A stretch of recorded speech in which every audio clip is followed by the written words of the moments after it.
আমি আর পাল্টাতে পারবো না।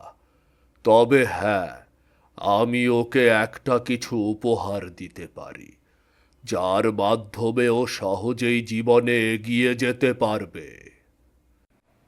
উপহার? কিসের উপহারের কথা বলছেন বাবা? আমি তো আপনার কথা কিছুই বুঝতে পারছি না।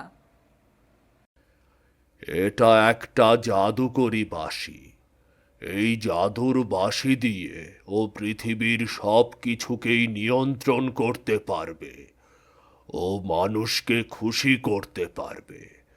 এই জাদুর বাঁশি দিয়েই ওর জীবনের সব সমস্যার সমাধান করতে পারবে।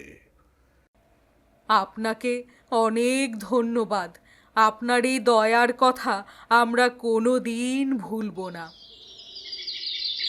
এরপর সেই কমলা তার ছোট্ট ছেলেটিকে নিয়ে জঙ্গলে একটা কুঁড়ে ঘর বানালো, আর সেখানেই বসবাস শুরু করলো। ধীরে ধীরে সে ছোট্ট ছেলেটি বড় হয়ে উঠল। এখন তার 15 বছর বয়স।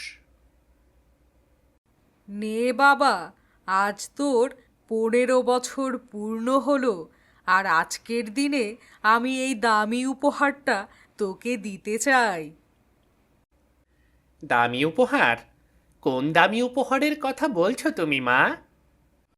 এটা একটা জাদুর বাঁশি। তুই যখন ছোট্ট ছিলি, তোর বাবা আমাদের বাড়ি থেকে তাড়িয়ে দিয়েছিল। তখন এক সাধু বাবা এটা আমাকে উপহার দেয়। এই নে, এই বাঁশি দিয়ে তুই অনেক কিছুই করতে পারবি।